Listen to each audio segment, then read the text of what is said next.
Okay, got it. Thank you. Thank you so much. David, over. Thanks, Maya. So I'm David. I'm a recovered alcoholic. Great to be here with everybody today. Thanks, Maya, for asking me and getting to know you a little bit through this process. I'm just like looking around the room here. I've made so many friends in the UK since the beginning of the pandemic, which has been great, but I'm seeing like a lot of new faces, which is great. It's always so good to meet some new people, and a couple of my buddies made it here. My buddy Terry's lurking around somewhere, so thanks for coming and supporting me. And, so I guess a little background about myself before we dive in here. And let me just say one more thing. So great to be at a meeting here in the UK in the middle of my business day. And I'm fortunate enough, I own a business, which means that I'm very busy a lot of the time, and I'm usually stuck in so many calls and meetings and stuff during the day. But when I'm able to sort of get ahead of my schedule, I can squeeze something like this in, which is a real blessing. And how amazing, I'm sure you've heard many other speakers talk about this, but how amazing that we've got this blessing now that came out of this terrible, illness, this pandemic, COVID, all this stuff. We had all this tragic lockdown, but it's like as AAs, we knew immediately what to do. We found another way to pursue and maintain our unity. And out of that, I've got so many friends in the UK now. I mean, truly friends, not just people that I hit meetings with, and people that I've met in Thailand. And like one of the highlights was there's a woman named Wesley who lives in Kenya who asked me to speak for a group in India. Right? I mean, it's just mind-blowing, the geographies that we're able to reach across now. So this has been so terrific, and I've had a lot of interaction with people from the UK. I've got another buddy, another David G. He and I did a 12-week 12 steps in 12 weeks workshop with one of my sponsees, Heather, and we did it at 7 a.m. in the morning our time because we had so many friends in the UK that wanted to study with us. So we did that, and we're actually doing another study now. We just started a really slow deep dive into the Big Book. We've been doing this really since the pandemic began, and we're on our fourth time through the book, and each time slower and slower. We do that Wednesdays at 7 p.m. Central, which is very late for you guys. It's 1 a.m. But we do record them, and so if you're interested in listening to a couple of guys with the nasally Midwest accents talk about the Big Book, I'm happy to share that link with you. So again, I'm David. I'm recovered from the hopeless state of mind and body, and I've been continuously recovered since March 21st of 2004. So I'm in my 20th year. And my experience was I came to my first meeting and I have been clean and sober ever since.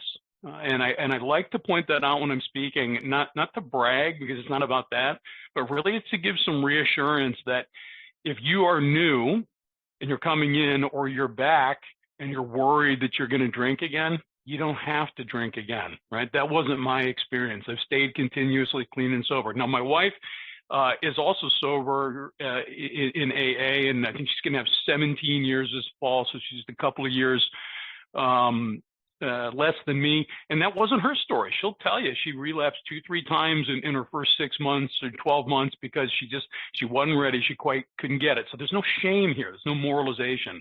I'm just here to say that, if you work this program recovery out of the Big Book of Alcoholics Anonymous, the way that I do, and the way that I do with the people that I step guide and sponsee, your life can change radically, and you just don't have to drink again. And my background is that I drank too much. I did too many other drugs. I had, not that I'm going to get into that today. My life was just a mess. I mean, it really was. And I didn't really think that I was an alcoholic. I was willing to admit I had other problems in my life, but when I first started coming to 12-step meetings, I went to some meetings in some sister fellowships of ours, like Narcotics Anonymous and Cocaine Anonymous, because I thought that's where my problem was. But for me to imagine that I was not going to drink again was something I couldn't conceive of, right? What am I supposed to drink with pizza and chicken wings? Only beer goes with pizza and chicken wings. What am I supposed to do during football games, American football games, and watch the Chicago Bears? I must drink beer. So much of my life required alcohol. No, I wasn't a daily drinker, but I was definitely a binge drinker. And through the years, no matter what was happening, alcohol was always such a presence, And ultimately, it brought me to my knees, and I started to figure out pretty early on, even attending meetings in those other fellowships, that, alcohol is a significant problem for me. Once I came to face that, then I could embrace, Alcoholics Anonymous. And I didn't really come in understanding what I was going to get out of recovery. Unlike a lot of us, I think I was fortunate. My best friend at the time, he'd been successfully sober in AA for about 8 years. So I had someone that I could immediately go to. And I knew just a little bit about his experience.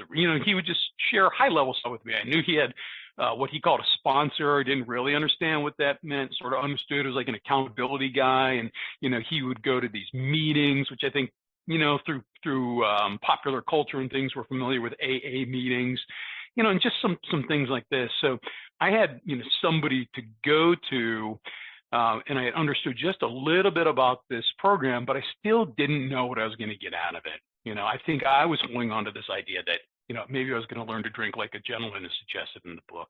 But what was offered to me early and often and continuously over the last 19 plus years is a design for a living, a way for me to navigate life, to work on what is fundamentally my biggest problem. Now, I've got a problem. I'm powerless over alcohol. There's no question about that, right? And if you're new, this is all laid out very nicely in the big book, and I'm not going to get too heavily into some of this, but I'm going to talk about 7, so I'm going to quickly go through 1 through 6 here in a second. But I do recognize that I'm powerless. There's no question about this. I am physically powerless over alcohol. When I put alcohol in my body, I break out in craving. There's no question to me about that, right? This is my experience. I know that I'm mentally powerless over alcohol because I stopped drinking many times. But for every time I stopped, I always started again. I just couldn't leave the drink alone. But my biggest problem, there's no question, and this is the problem that's, it's still not cured, much like, my physical cravings, not cured. I'm very careful about the things I put in my body. But what I'm also not cured from, although is relieved from me currently, is the unmanageability of my life, otherwise known as my spiritual illness, my spiritual malady. Right? This is my most pervasive problem, and it ties in so importantly with the 7-step. If you're new and you're uninitiated to some of these things I'm talking about, physical craving and mental obsession and spiritual malady, you want to figure out if you're suffering from the spiritual malady, take a note. Look at page 52, the second paragraph on page 52. It's going to make a series of statements that may not be the only way to define or describe what it looks like to be spiritually ill, but for my money, it's as good as it gets. Right? It really paints the picture of how I was living my life. Turn statements into questions as you go through the big book and ask yourself those questions. So I was a very spiritually ill guy. And when I allow myself to get off the beam, which I don't ever entirely, but I have bad days, some days that maybe I don't feel like sharpening the tools as well as I ought to, I can start to drift back into some of those defects, into some of those, into that malady. And I don't need only alcohol to try to fill that void that starts to, be recreated in my belly, right? As soon as I start to turn my back on God. Certainly I can look to other intoxicants, right? But I can also look into dangerous processes, overeating, overspending. I'm very happily married. I could run around with other women. I don't do any of these things as a rule, but my brain starts to say, David, you don't feel well. So what are you going to do to start to get better, right? And that's the essence of what it means to be spiritually ill. How is my head, my heart, and my gut sick? And then what am I doing to get them well, right? And the whole 12 steps, right? We've got this 12-step recovery program. We'll talk about the first step a little bit. Powerlessness over alcohol, the unmanageability that comes after the dash. That's really the problem, right? Admitted we're powerless over alcohol, dash it, our lives have become unmanageable. That is the AA problem statement. It's all summarized right there. Jumping to the end of the 12th step, that's our solution statement. So problem in 1, solution in 12. What's the solution? To have a spiritual awakening as the singular, I'm inserting that word, singular result of these steps. Here in the U.S., you guys all sound so much more sophisticated with your beautiful British accents. Here in the United States, we fumble and we mumble and we speak so casually. So many times when we're reading how it works in meetings, I hear people say, 12, having had a spiritual awakening is a result of these steps. It comes out with like a result, not the result. Right? We don't have a spiritual experience, a spiritual awakening as a result of working these steps. It is the singular result that we get from these steps. This is entirely the only and exclusively purpose that AA exists for and to deliver a spiritual awakening. And a beautiful side effect is that I'm not going to drink anymore. I'm promised that in those 10-step promises. I'm going to become neutral. I'm not going to be drinking. I'm not going to be not drinking. I'm just not going to have any sort of drinking problem. It's going to be removed because my spiritual solution is going to be delivered to me by doing the work. Right? And it's not just the steps either, guys. Right? Somebody here on our screen looks like Rawhide in Israel has got our circle and triangle symbol, and we don't get to see that as much anymore because I guess there was some copyright issue, which doesn't surprise me because it's a very old logo. But that symbol represents our three legacies in Alcoholics Anonymous. It's an equilateral triangle, so all three sides are the same, surrounded by a circle, which is like the wholeness of Alcoholics Anonymous. But those three sides of the triangle represent our three legacies. The base, I can't say the most important, but it's the base that holds up the other two. That's our program of recovery. That's our 12 steps. Right? But I can't just be a single legacy, a one legacy member of AA. I have to be in all three. So what are the other two? Well, the other two are unity, right? Being a part of, being in meetings, the easiest way, and I still like easier, softer, right? Don't hate me for that. But having friendships and relationships and being a part of. And then the other is service. What am I doing, number one, to carry the message to other alcoholics that are suffering? But how else am I being of service? How am I involved in other service aspects of life? And which is maybe the scariest for me, how am I a larger part of the service structure in Alcoholics Anonymous? Like I said, I've been doing this for over 19 years, and I've held positions at the district level in the GSR, and I'm always complaining, somebody else can do this. I don't want to do this stuff. Do I get to say I don't want to do this stuff? Or do I need to make sure that I'm in all parts of that service legacy? Right? These are the questions I have to ask myself. So quickly, step one I mentioned, powerlessness, unmanageability, the problem statement, right? And then we get into step two. I want to make sure I'm bespeaking these correctly here, because I don't want to do what I said I don't like and mumble over them. Step two, came to believe that a power greater than ourselves could restore us to sanity. What's the sanity that gets restored in step two? This is what Dr. Silkworth describes on Roman numeral page 28, that when it comes to alcohol, I cannot differentiate the truth from the false. When I've stopped drinking and it occurs to me to pick up a drink, instead of me saying, oh, it's going to be a really bad idea to pick up a drink, my brain lies to me, and it's not even a conscious lie. My brain just says, pick it up. Today's going to be different. So the sanity that I get restored to beginning in the second step is that I'm going to start to have a sane perspective on if I consider to pick up a drink, which, by the way, when I stay spiritually fit, it doesn't occur to me to pick up a drink. Again, this is a promise of the 10th step. And then we get into the third step. Okay, so first three steps, really understanding steps, more than action. But now the third step starts to connote that there's going to be a little action forthcoming. Made a decision to turn our will and our lives over to the care of God as we understood him. So in two, I got into some belief that there's something bigger than me that can restore me to sanity when it comes to thinking about drinking. And now in three, I'm going to make a decision. And the synonym I like to use in this step for decision is commitment. That in this step, I'm really making a commitment to a power, greater than myself. I'm going to give that my will and my life over to him. And why do I say this is a commitment? And why is it so important in the third step? Because this is the point, this is going to be this fork in the road, where now I've been educated about alcoholism a little bit, and this is one of my favorite pages at the bottom of page 25, where it talks about no middle of the road solution. Right? You go to the left, you're going to go into the bitter end, blotting out the consciousness of my intolerable situation the best I can. But if I go to the right, I can accept some spiritual help and get better. And really, that's a little bit of step 1 and 2. So step 3, if I'm going to give my will and my life over to the care of something bigger to me, I'm going to make a commitment. I'm then going to fulfill the commitment by continuing to work through the steps, to go into 4, 5, 6, 7, 8, 9, smash my ego, and then live in the disciplines of 10, 11, and 12. So then the book tells me what my timing is supposed to be to get from 3 into 4. It says next, so immediately after I took my third step prayer, next. Next doesn't mean next month, next year, next quarter. Next means that day, maybe next day. If I'm feeling generous, next week, but that's it. Next, we launched on the course of vigorous action, the first step of which is personal house cleaning. I won't belabor the fourth step, but I will tell you this. I wandered in the desert for a little while in the fourth step the first time I did one.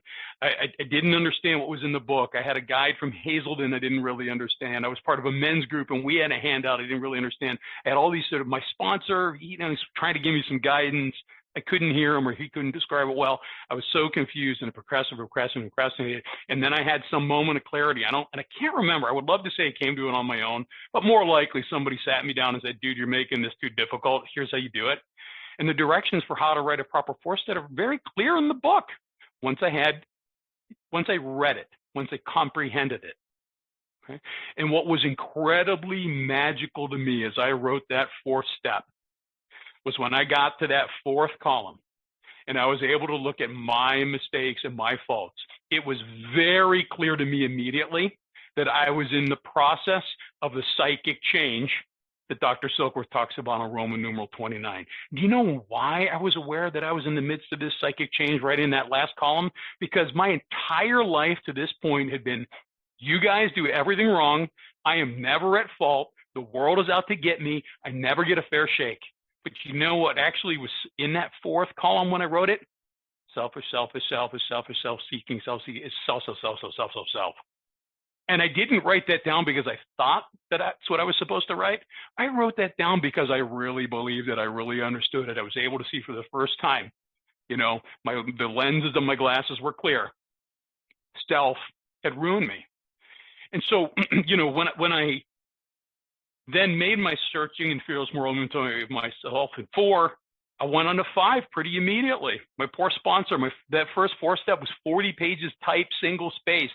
It took us 12 hours to get through it, but I have been paid back karmically because I have had sponsees who've done the same thing, and I've had to sit through days and days with them as well.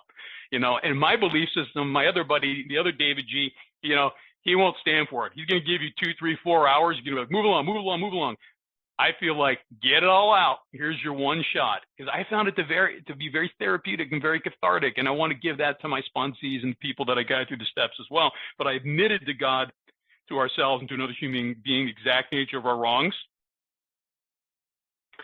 And then I got to 6, where I was entirely ready to have God remove all these defects of character. So that the analogy for 4, 5, 6, and 7 that I've used for a long time is, I had this big bag of garbage, huge, that I dragged behind me for years. It was so heavy and it was so stinky. It was just all this garbage. And then what happened in 4? In 4, I had to take the bag, and instead of dragging it behind me, I had to throw it on the table. And I had to get into it, dig in, see what was in the garbage bag. And I had to put it in the piles, and I had to examine it. And it was so much, and it was so stinky. It was so awful. But then by the time I was done sorting and categorizing it, I couldn't wait to share it with God and with my sponsor, because I sat at the table with them, and I got to shove some of it towards them. That was my sort of visceral experience of 5. But then 6, we're entirely ready to have God remove all these defects of character. Right? I know that I did my 4th and 5th step correctly because I was so entirely ready to have God remove these things from me. I saw with clarity. I was utterly embarrassed, ashamed, and humiliated. And as I remind the people that I take to the steps, that's not the point of it. But if you feel some of that, you're probably having an appropriate response. Because if I'm not bothered with all that garbage that I just throw out on the table, there's something else probably wrong with me. I'm probably a socio or psychopath.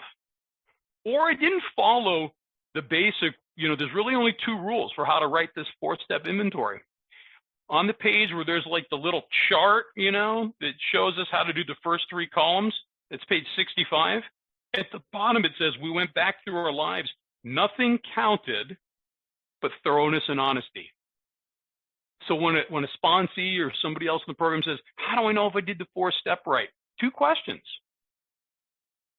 Were you honest? Were you thorough? And I'm not great at the definition of honesty, but I sure as hell know what dishonest is, right? So was I the opposite of dishonest on everything? And thorough means everything.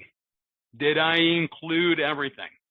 And if I was thorough and I was honest and I shared it all in that forum with my sponsor and with God, you better bet your ass you're going to be just like I was, entirely ready to have God remove all of these defects of character. That was an easy jump for me. And I love that in the big book, there's not much to step 6. But now, step 7 gets a little trickier. And for the first time through the steps, for myself, and for the first time I take people through the steps, I blister them pretty quickly through 6 and 7. I do it just the way the book lays out. So I have them write a 4, we get together on 5, hopefully we get it done in a day or 2, and then I immediately say, go home, spend your hour after step 5, and do step 6 and 7, and boom, we're going to move on to our 8-step list. Okay? Why does 7 start to get tricky for me? I had all my garbage.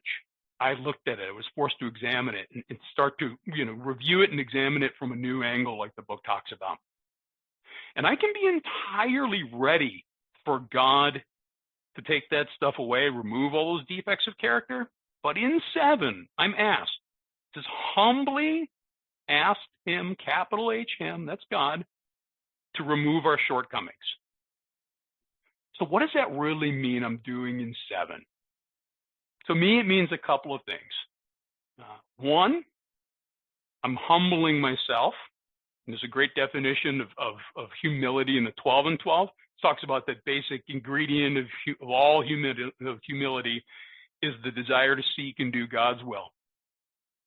So I'm going to desire and seek to do God's will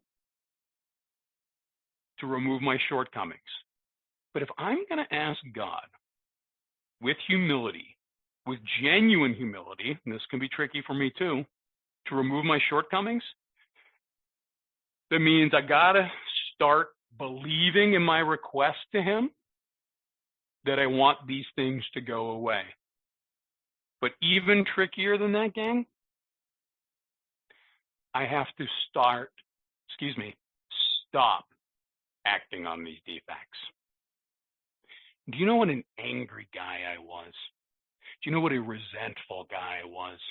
Do you know what a bully I was, sometimes physically, but always verbally? You guys are probably getting a sense. I'm a good talker. I've always been a good talker. That can be used for good and for evil. And I use my ability to talk and communicate, to tear people down, the things I would say, like my life depended on it. And maybe it did. Maybe my ego depended on it. The constant pursuit of feeling like I was above you and better than you is very difficult for me in 7, and still can be today, guys. I got to be straight with you. God, I can't just ask God to take these things away from me, even when I know they're my liabilities. I have to do something about it as well. One thing I've learned for sure is God is not going to do for me the things that I can participate in or do on my own. So if I want to sit in those liabilities, if I want to hang on to some of these defects because I'm not convinced I should part with them, if I just sit in my basement in the dark brooding about this, my experience is God will not remove them from me. But if I am acutely aware of these assets and liabilities, and sometimes it's tricky to tell one from another, the glaring liabilities can be pretty clear. Right? If I call somebody a name, if I lash out at them, if I'm defensive when I'm in the wrong, any more of 100 ways in which I can inappropriately react. If I don't make an effort to stop doing that, there's no humility in it for me. And God's not going to strip me of those things. The spiritual hill at the beginning, or whenever I roll back down to the bottom of the hill, it's a pretty steep one. But it always starts with me starting to walk up that hill. And I got to get my head down, and I got to pump my arms, and I got to breathe real heavy, but I got to keep trudging up that hill. God will get behind me, and he will push me along. But what he won't do is start dragging me up the hill if I have my feet planted at the bottom.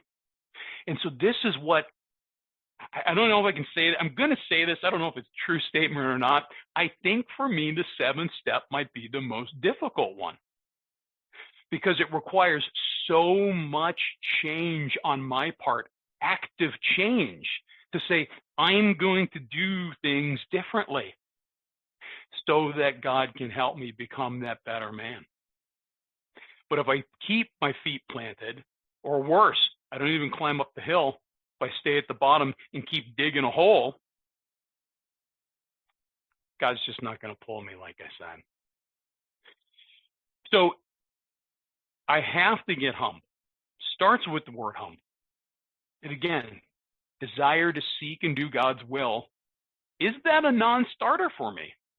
When I get up in the morning, and my morning routine varies a little bit, but it typically includes a version of the third step prayer and a version of the 7-step prayer at the very least. And the reason why I say a version of is because sometimes, I will just recite them, from memory or from the book or I've got a little app that's pretty cool that I use with my sponsees. I can't remember the name of it offhand, but it's cool. It's got a bunch of daily readings, and you can record 10-step and 11-step in there. But anyway, sort of sidebar. I say sometimes I do different versions of these prayers in the morning, and I did it this morning because I want to make sure that I'm not just reciting prayers. Do I really understand what I'm saying? How many times have I recited the 3rd and 7-step prayers in my last 19 years? I don't know, thousands, presumably. And sometimes it becomes a little rote. So I work on those words in the 7-step prayer to make sure that I really understand, what I'm saying in any given morning. What is the actual prayer? When ready, we said something like this. My Creator, I'm now willing that you should have all of me, good and bad. So my Creator, right? That's my God, my spirit of the universe, my creative intelligence. The guy that gets me out of bed in the morning and puts me to bed at night, and that I spend all day with as well. I'm willing to have all of me, good and bad. This is, I mentioned a couple times, assets and liabilities. So presumably, the things that I'm bringing to life in a positive way that are, being of service to God and the people about me, those are my assets. That's the good. The bad are my liabilities. And I would like to think that most days I'm clear on what those are. But I can't always be positive. I may have a liability that's actually of use in a particular situation. I may have something that I believe is an asset, and when I share it with somebody else in recovery, it doesn't have a good landing. This is why I give it all to God, to let Him sort it out. And if I'm giving it all to God on a daily basis and working in, my morning 11-step work, He's going to give me an increasing amount of guidance. What are the assets and what are the liabilities and how I'm supposed to go about employing them? It goes on to say, I pray that you now remove from me every single defect of character which stands in the way of my usefulness to you and to my fellows. Like I said, most of the time I'm going to be pretty clear on what these liabilities, these defects of character are. But if I'm going to pray to God, and the action of prayer, the activity of prayer is for me. God doesn't need me to get on my knees and to say words to Him. He's already in my head, my heart, and my gut. He knows every thought and action before I've conceived or activated them. Right? So this is me representing myself to God. And so when I pray to Him, when I ask Him to remove from me every single defect of character, what am I going to do to be a part of that? You guys catching a theme here? God will just not do this because I ask Him to. And God may never remove all these defects of character just because I want them gone. I don't get to dictate to God. Right? What I have to do in my relationship, what's this expression we use in meetings a lot, usually around the amends process, to say, keeping my side of the street clean. I have to keep my side of the street clean with God too. It's still a relationship. And like I said, He knows what I'm thinking before I think it. He knows what I'm going to do before I do it.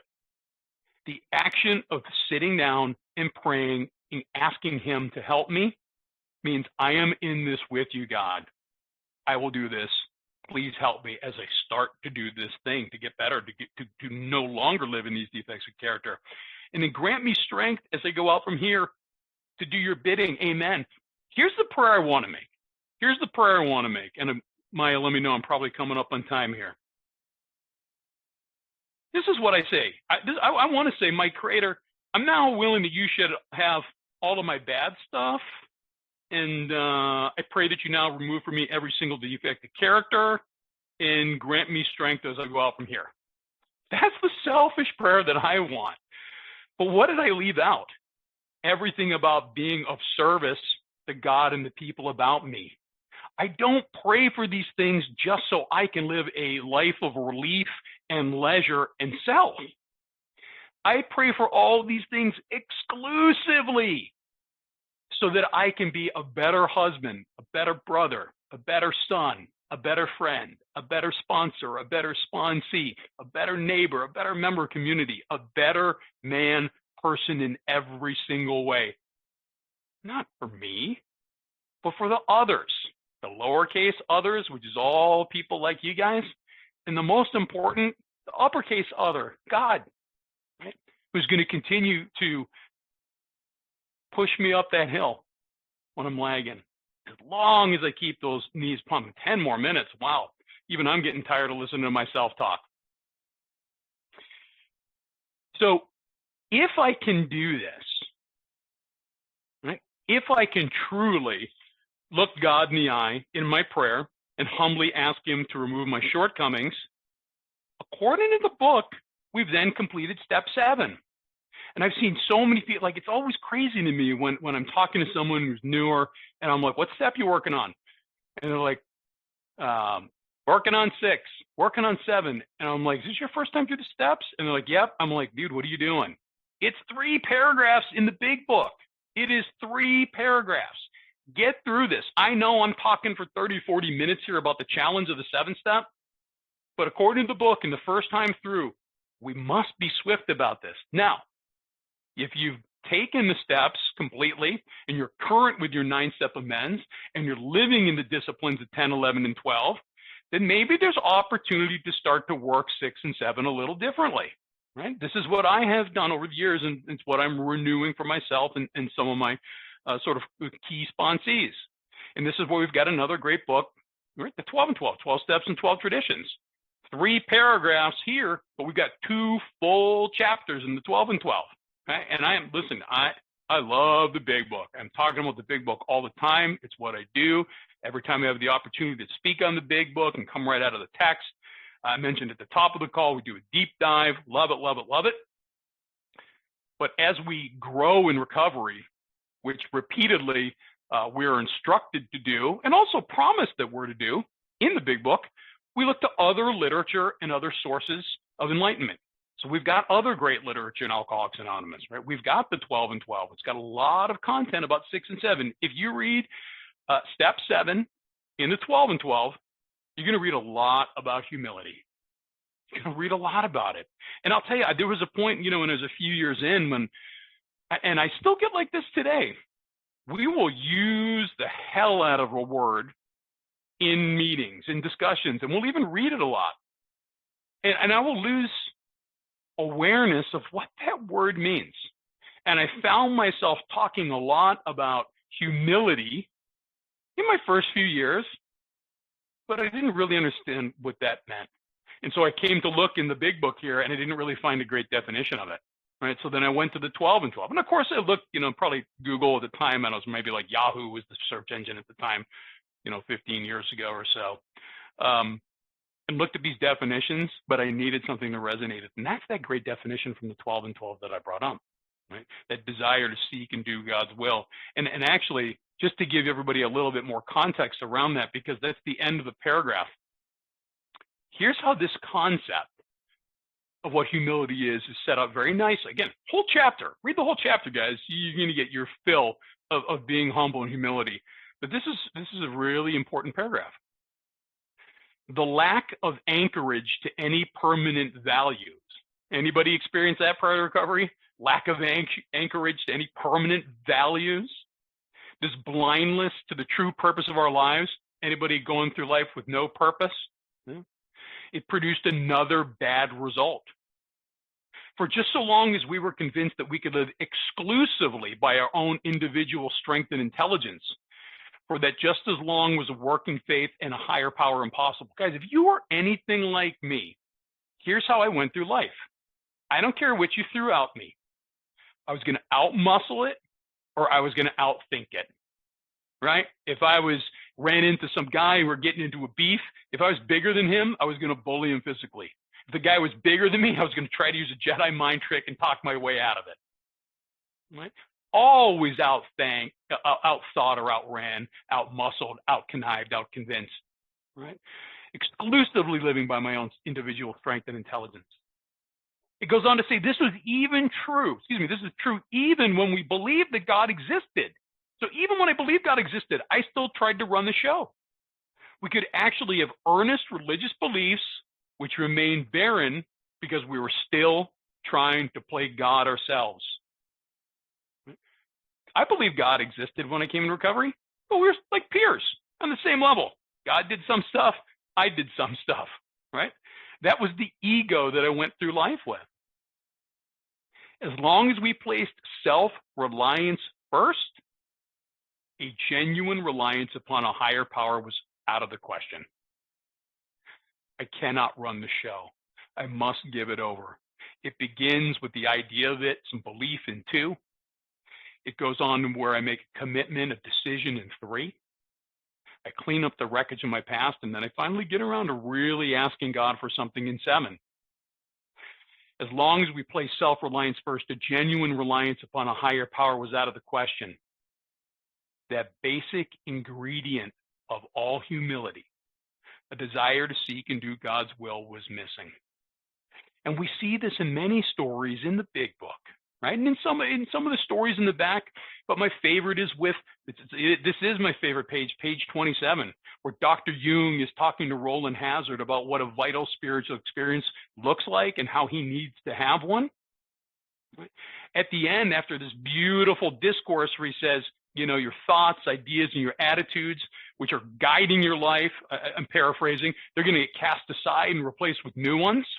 And I love talking to newcomers about this. Every time I cover the first step, like in treatment centers, we go a few times a month. Love treatment center meetings. Best part is I get to leave at the end, right?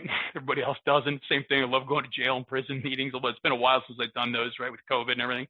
I get to leave. Everybody else doesn't get to leave. But anyway, at the end, as Dr. Jung is talking to Roland about having this vital spiritual experience, Roland, basically says, fantastic.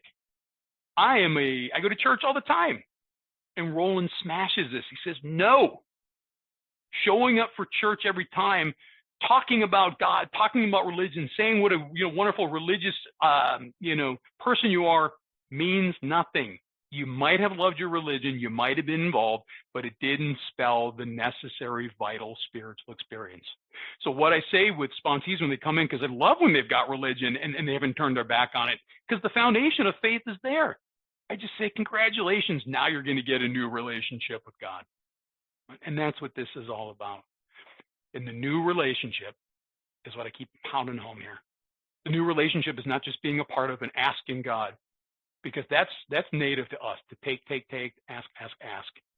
The new relationship is to be humble, to seek and do God's will so that I can serve him and everybody about me. I think that's all I got for us today. Thanks, everybody, for letting me come and share with you. Oh, thank you so much, David. Connie, can we unmute everybody so they can come in and that say was thank fabulous, you. David. Wow. Absolutely fabulous. David. Thank you, Thanks a David. lot. Thanks a lot.